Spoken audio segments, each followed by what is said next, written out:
Let Star Trek die with dignity. We're seeing the death of the Star Trek franchise, in my opinion. And the stake in Star Trek's heart is going to be Star Trek Discovery. Now, what I say by letting Star Trek die with dignity is I don't want to see any more new Star Trek made in the pattern of the Abrams films or Discovery. Now, we haven't really seen Discovery yet, but you can look at all the news articles about the troubled history of its production, and it's becoming pretty clear that no one involved in that production wants to do Star Trek, and any people involved in it who did were either forced to leave, outright fired, or got so disgusted with what was being done, left voluntarily. Now, I am a longtime Star Trek fan. I grew up on the original series, and it is still my favorite Star Trek. And the reason for that is that it was kind of a thing that gave to me twice. When I was a kid, I watched it for the phasers and the explosions and the blue people with antenna on their head. I love the Andorians. They are still my favorite Star Trek alien race. But as I got older, 12 or 13, I started seeing the social relevance of the show. And it began to help me understand what was going on in the real world in a way that I hadn't before. When I was younger, there was a spate of terrorism, and this was at a time when we hadn't become used to terrorism. When Americans were killed by the PLO or the Baader-Meinhof gang, it was a terrible shock. It's not like we do now. Oh, gee, 200 people got blown up. That's a terrible shame. What's for dinner? And I remember watching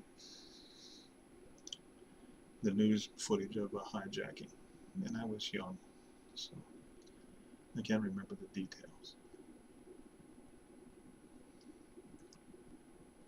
But I remember trying to understand it all. And of course, being young, I asked all the adults that were in my life. We lived in an extended family with my grandparents and my uncle in the same house. My father died when I was very young, but my mother, my uncle, her parents, and my three brothers all lived in the same household, and I asked everybody about what was going on. And no one could really explain to me in a way that I could grasp how these terrorists could harm innocent people seemingly at random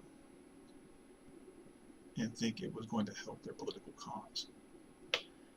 How could they possibly think that they were the good guys? And around the same time, an episode of Star Trek aired as a rerun, of course, and there were all reruns by that time when I was that age. But shortly after I really began contemplating the terrorist mindset, an episode of Star Trek called The Cloudminders aired. And I had seen it before. I had seen all the Star Trek episodes over and over again. But this time, this particular episode gave me a light bulb moment. Now, for those of you who aren't familiar with the old show too much, the Cloudminders episode took place on the planet Ardana, where society had a very strict class system. There were the elitist the elitist haves that literally lived in a cloud city, a cloud that floated in the air. And they had to do no work. There was no manual labor. All their basic needs were met, and they didn't have to do anything for them. So they developed a hyper-intellectual culture. All they had to do was create art, develop their intellect, and philosophize. All the necessary labor and medial jobs, if you want to call them that, to support the elitist society were done by the working class, called troglodytes, who were forced to live on the planet's surface and below the planet's surface, where it was nearly impossible. It was an incredibly harsh planet. And there was a strict law separating the classes. Now, there was a revelation to me right there when it came to understanding what I had begun to learn about communism. I was just beginning to really become interested in politics. So the social strata started me thinking. But then, during the episode, you find out that the troglodytes had developed a kind of guerrilla resistance to the strato city dwellers, the cloud dwellers, wanting a measure of equality, or at least the possibility of becoming equal or improving their lot in life at all, and had begun perpetrating what we would call terrorist attacks today. On the show, they were called disruptors, simply because I think that they wanted to have an allegory on the modern day and those types of resistance and social stratification.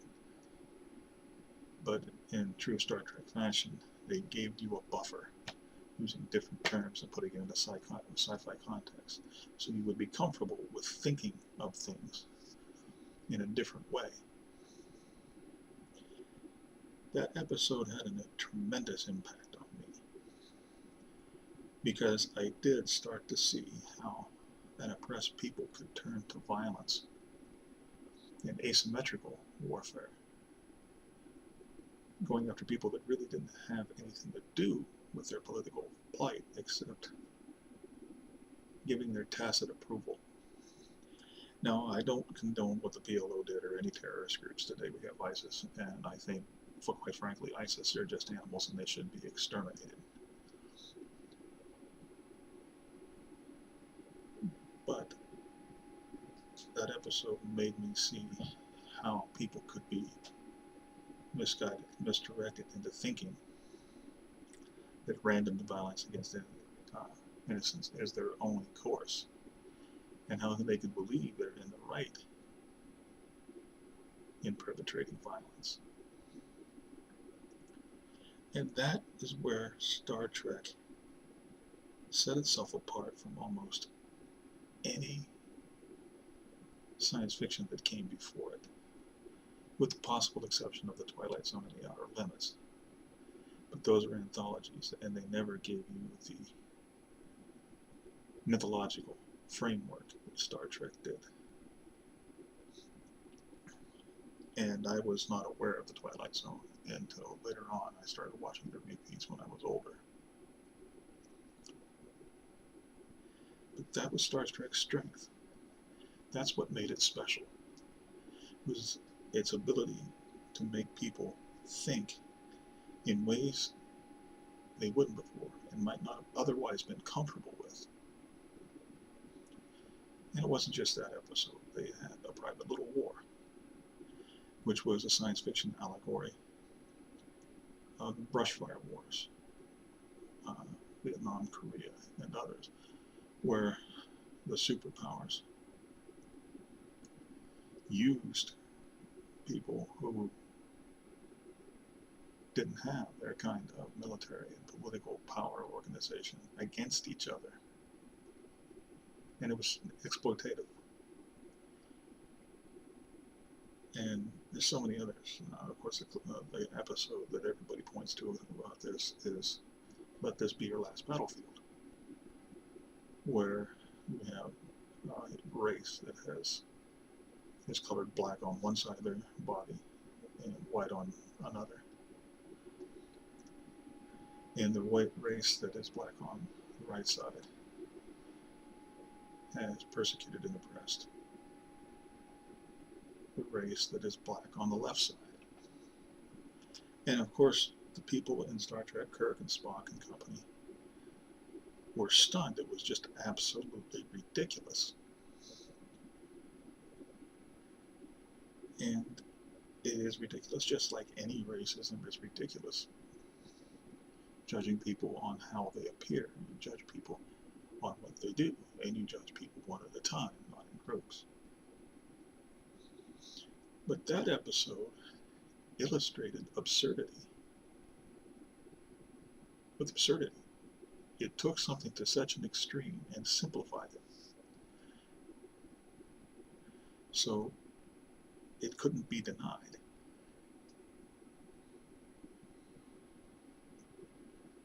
And this tradition went on with the Next Generation, and Deep Space Nine, and Voyager, and the much maligned Enterprise.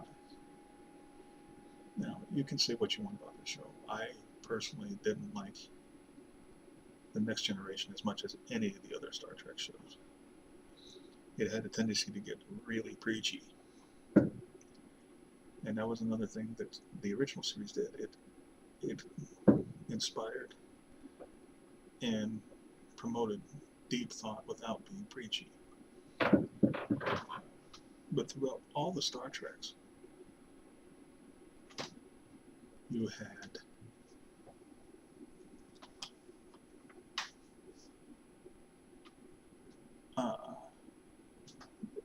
excuse me, pause, unscripted here, folks. Through all the Star Treks, it took you to places you might not have never been intellectually.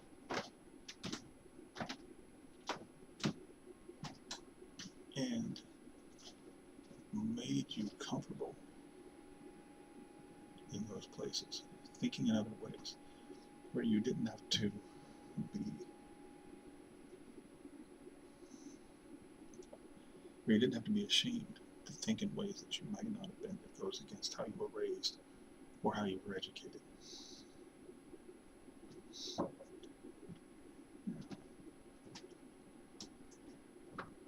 And very few shows have ever done that as well as Star Trek has done.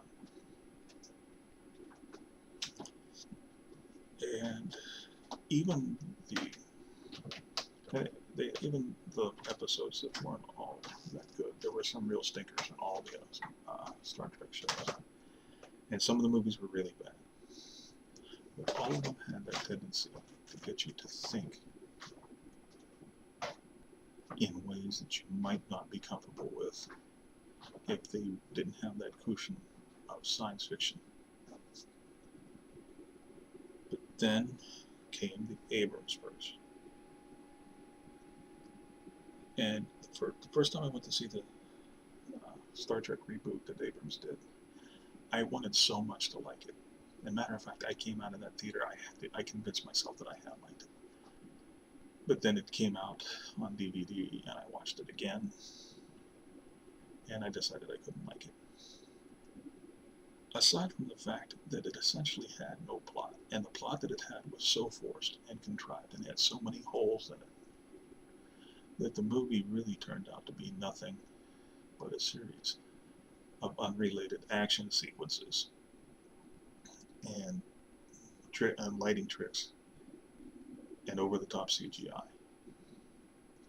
And it made no intellectual impact at all. Now, movies can do that. They can be pure fluff. The Star Wars movies, in my opinion, are fluff. But you go into a Star Wars movie expecting fluff. You expect a swashbuckling movie where you can turn your brain off a little bit and just be entertained. Nothing wrong with that. But that's never what Star Trek was.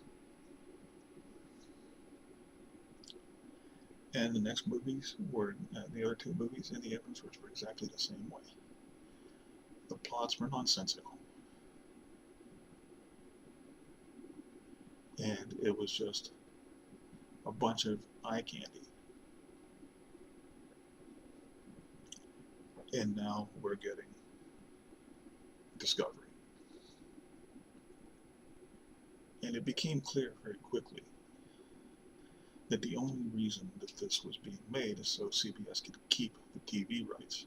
They wanted to force it to the to the Star Trek show on TV in order to keep the rights, because they didn't really want to do a Star Trek show.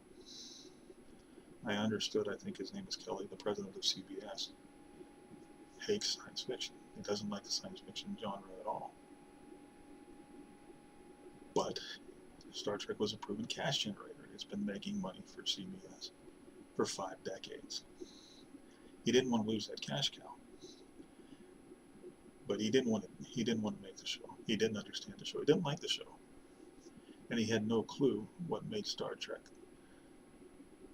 the cash cow and the cultural phenomenon it is. But they forced this into production, and they had a bunch of people that didn't want to do Star Trek, that didn't care about Star Trek. Except for a few who did, who were forced out, fired, or got disgusted and quit. So we had people that had no passion for Star Trek. And yes, making television shows is a business, but it is also a creative endeavor, and a creative endeavor without passion will fail. And that's what we have. You read the articles about the production problems in Discovery, and it becomes very clear that the show has no direction.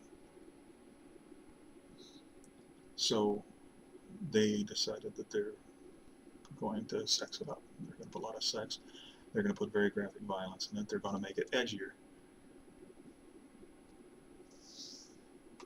And the reason they're going to do this is because I think that they are aware that the show has no direction, and not saying that it doesn't have a director, but it doesn't know where it's going.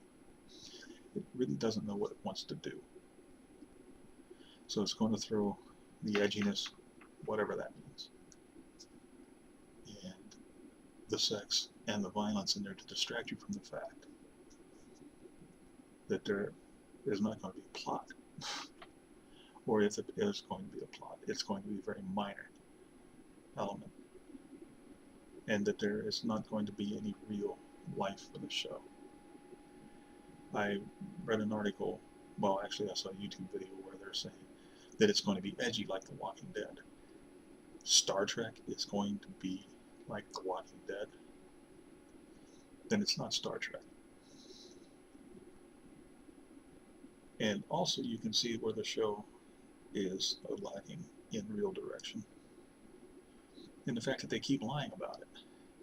First, it's going to be Prime Universe, and it's going to be 10 years before Kirk. Then, no, wait a second, that's not right. It's going to be Abrams' verse.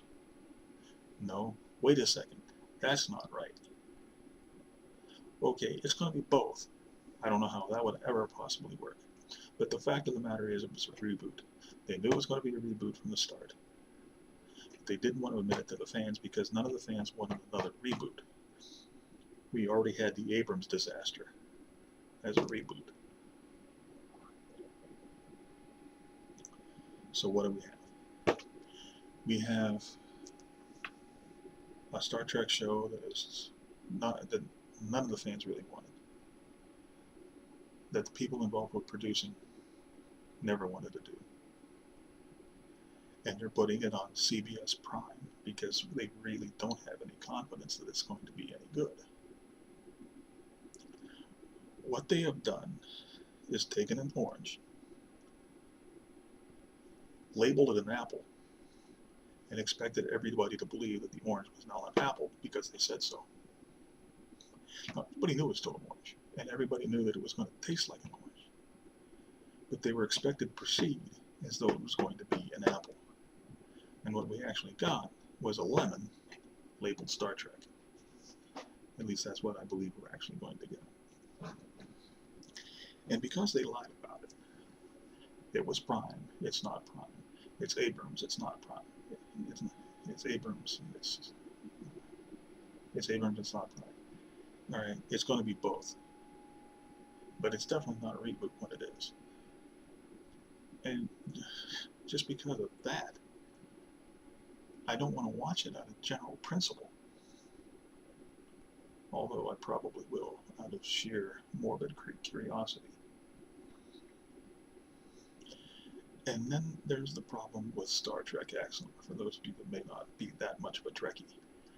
Axanar is a fan film that was being made, and they raised a lot of money with crowdfunding. I mean, a lot of money, millions of dollars, at least $1 million. And they did infringe on copyrights with some t-shirts about Axanar and coffee mugs and things like that. And this took fan films to a whole nother level. But fan films have been around for years. But Axanar scared the crap out of scared the crap out of paranormal. I want to say paranoid, and I wonder if that's a Freudian slip. Scared the crap out of Paramount and CBS. Because they kind of did a short fan film that they released at a Comic-Con called Prelude to Axanar. And that thing rocked. It looked good. And Axanar was going to be about the 4 Years' War, which came out of the old Star Trek role-playing game by Phasa, which was a game, although the system was flawed. I love to play that role-playing game. The 4 Years' War was the first conflict between the Federation and the Klingons. And Axanar was a pivotal battle, and it was referenced in the episode of the original series, Whom Gods Destroy. And this was going to be good. This was Star Trek. Even though it was a military themed, it had all the elements that made Star Trek. Right, even in the trailer, 20-minute trailer. You can find the trailer on YouTube, and I highly recommend that you watch it, although I really don't think that the film is going to be made now. But the CGI was very good. It was, when you consider it was a fan film. It had some name actors who were doing it because they loved Star Trek. They had a passion for it. And yes, they were getting paid, which was another rub that Paramount and CBS really hated. But this production worked because the people involved with it had a passion for Star Trek. It was a fan film. They were fans. And what scared CBS, despite whatever they say, what scared Paramount and CBS, is Axanar, just that little fan film, Prelude to Axanar, was better than the crap that they were putting out in the theaters and what they were going to put on TV with Discovery. And I think they knew it was better.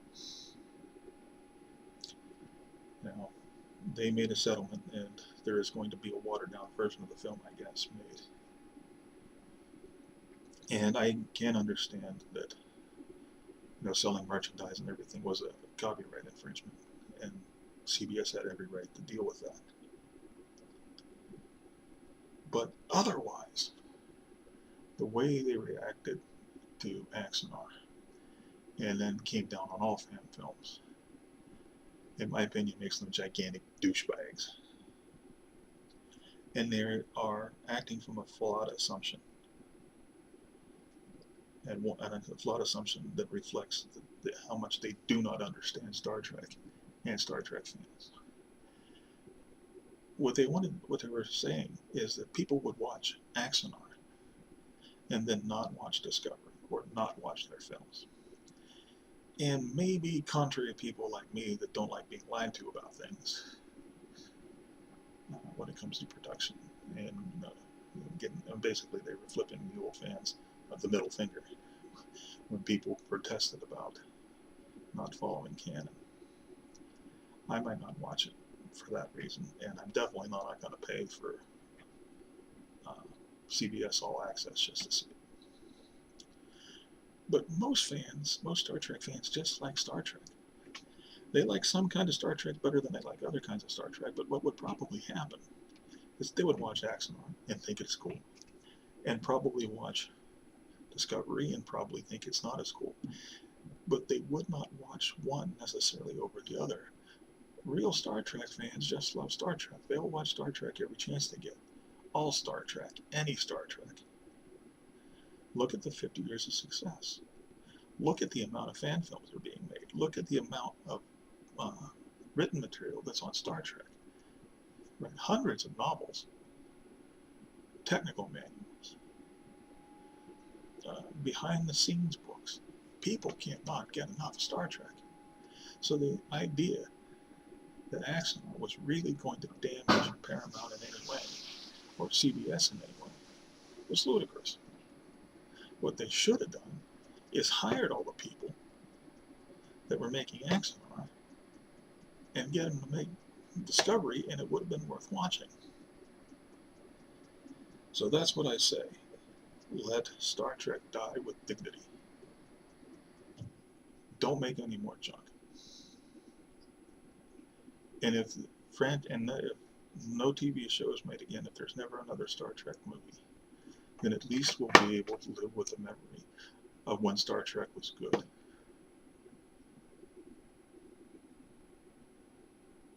We'll still have the fan films. They'll be made and distributed whether Paramount likes it or not. We'll still have fan fiction. There's no way they could stop that. And fan fiction, some of it's good, some of it's bad. I don't read a whole lot of it. I was into it for a while because I wanted to see what was out there. Some of it is good. They developed a lot of things that were in the show that I thought needed development and were just forgotten in the course of the episodes. And it will be in the memories of the people who really grew up with it, who helped shape who they are, and it did me. My interest in politics stemmed almost from that show, or at the very least was fired by that show, and I wound up studying political science in college. The science fiction novels that I write are based on history and politics, and my interest in that was really fueled and cemented by Star Trek. And now they are giving us eye candy that has no intellectual or cultural value at all. And quite frankly, it makes me sick. So let Star Trek die with dignity. That's all I have for tonight, guys. Me and my co-host Jolly Roger are going to sign off. Remember, wars make history.